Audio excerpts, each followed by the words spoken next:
Wow. Okay.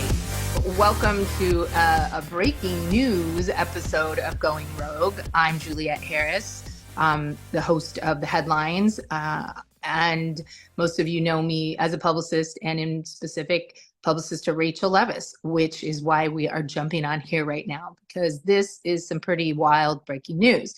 So James Kennedy was arrested last night for domestic violence. I believe TMZ broke it. Everybody's picked it up and taken it out, and it's kind of rocking the Bravo world right now. And I think what's really important and why it's hitting hard right now is because at the end of the day, this isn't the first time that there's been accusations. And as a woman, I want to know, when is enough enough? What does it take before action is made? Something happened in court that I want to explain that's relevant to this, which is kind of fascinating, because we've said in the past, if you don't stand up, then you're part of the problem. If you condone it, you're part of the problem. So at what point, with now a minimum of 3 sets of allegations for alleged abusive behavior or domestic violence behavior, when does the people that pay him, or do the people that pay him and support him, when are they not negligent? When are they culpable? So something happened in court for Love is Blind. And basically what happened is it was deemed a workplace. And I'm going to tell you what that means. What that means is what was happening is these production companies don't just pay these people directly. They use payout companies. They use a third party. And that way, what they claim is that they're independent contractors. If you're an independent contractor, a lot of people out there will know, some may not, you don't work set hours. You're free to work for other people. You have to be able to have all your own set of rules for your working environment. These people don't have that. They have to report at a certain time. They can't do competing shows. They have to ask permission for things they do. That is employment. That is a workplace. Why that's important right now is because in the workplace, just imagine you're working at IBM or Google and somebody abuses you. That's what human resources is for. That's what the company would then be culpable. So what does all this mean again right now to James Kennedy and people like him? If you're allowing abuse to happen on set and you are aware and people have complained to you, if you were at Google and people were complaining to you, what do you think would happen? So I think that this is the time. He's been publicly arrested. He hasn't been charged. And I'll speak to that too. That is the norm. You get arrested. The police then present the case to a district attorney or a lead attorney, and they decide if they press charges and move forward. Whether that happens or not will depend on the witnesses and what Ally decides to do, if indeed it was allegedly Ally. I don't think she's been named, but I think everybody is suspicious because they were out at an event together earlier on. But it'll depend how she deals with it, number one. But a DA and attorney, they don't absolutely need that person's buy-in. And when you look at the history, they can also utilize the history if they feel that something needs to happen. But either way, my question is, when do the people that are paying him stand and say, enough is enough? This is the 3rd one that has been publicly acknowledged. So I find that it's time. I also have an exclusive first to get statement from Rachel's lawyers, which I'm going to read to you now. And I do actually have to read it, putting on the glasses. This is from Mark Garagos and Brian Friedman. We are aware of James Kennedy's recent arrest for domestic violence. This news is unfortunately not surprising. Rachel's lawsuit describes in significant detail Mr. Kennedy's long history of erratic violent behavior and substance abuse. Just as troubling, however, is that NBC and Evolution, the Vanderpump Rules production company, who have known about Mr. Kennedy's troubling behavior all along, have been engaged in a multi-year cover-up on his behalf. They, too, bear responsibility. So there's that. So, of course, my phone is blowing up from media nationally right now, wanting to know actually, the last call I just got was, does Rachel feel good? I'm not going to speak for Rachel. It's Rachel's story to tell when she wants to tell it. But I don't think anybody feels good about anything like this. I personally see some amount of probably relief and vindication, because when you look at the social posts that people put out against her and calling her a liar and saying she made things up, to the reunion when the cast members sat there next to James Kennedy and were pro James Kennedy, and everybody made Rachel out to be, that she made these things up. There's two different things, and they are not related. The affair was one thing. The abuse that she went through, or the alleged abuse that she endured, and the breakdown that we saw on television because of it, it's all there for viewers to see. That was right there for the cast to see. And let's not forget Kristen.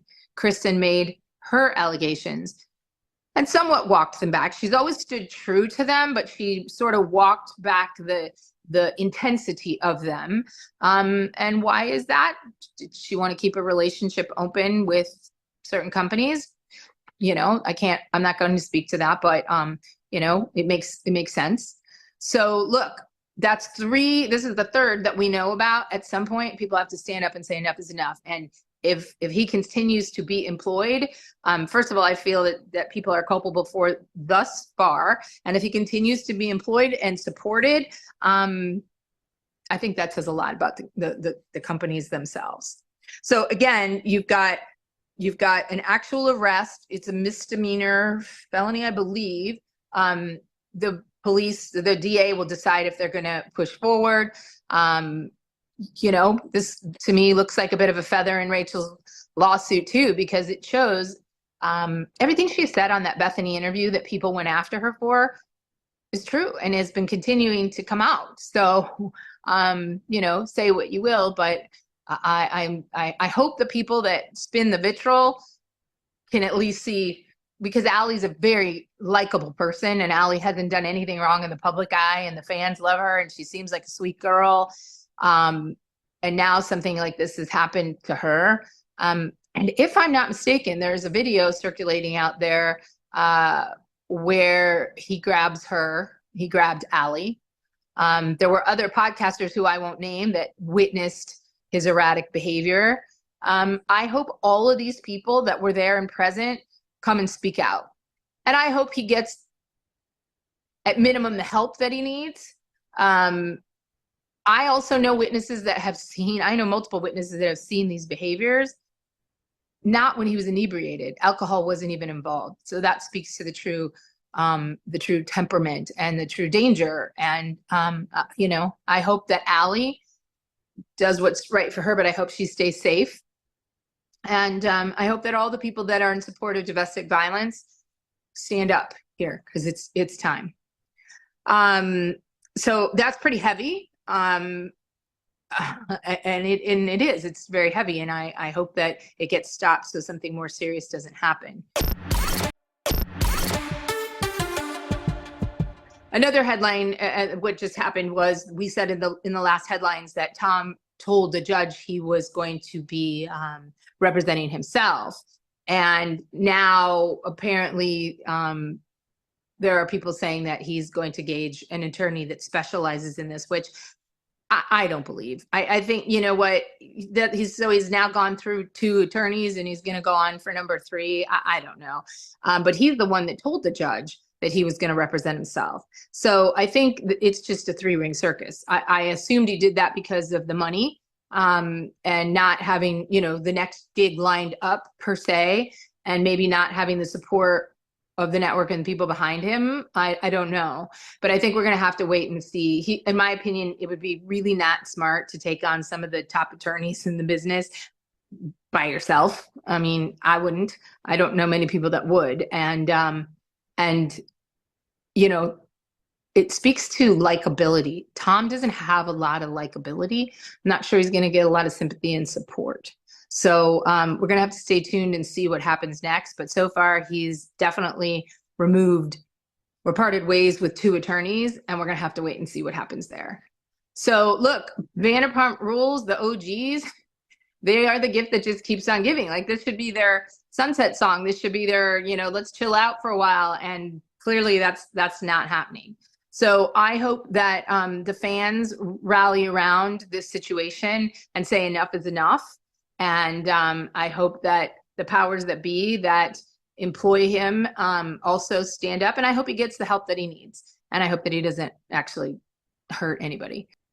One thing I will kind of add in here too is from our last headlines, Lisa Vanderpump has come out and said the person that she's most interested in making, whether it's cameos or coming back, is Tom Schwartz, which is very interesting. Kind of fascinating out of all the crew that's the one. But I guess he's kind of the most innocuous, right? But I think there was a lot of speculation for James and Ally returning because they're young and they fit into that, and it could have made sense that James came back as a DJ.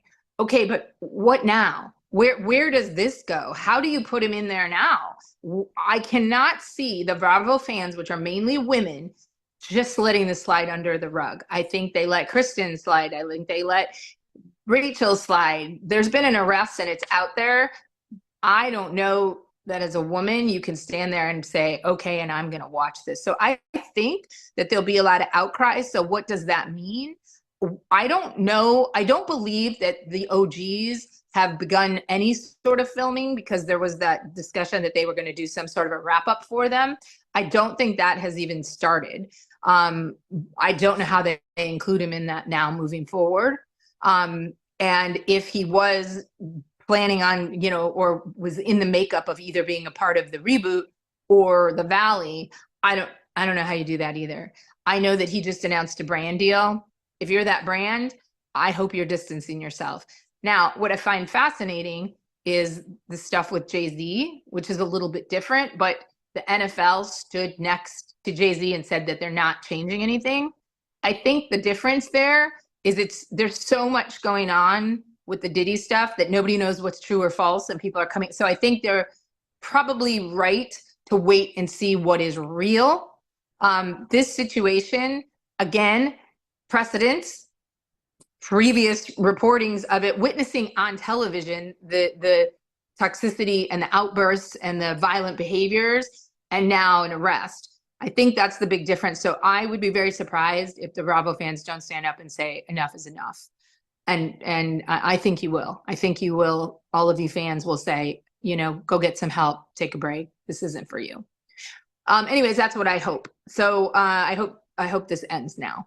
I hope that's interesting to you all. It's tragic news and sad to actually report on, but I feel that from the stance for what needs to happen next, there needs to be culpability, and somebody needs to stand up and do the right thing and say enough's enough. So let's get on board for that. All right, till next time.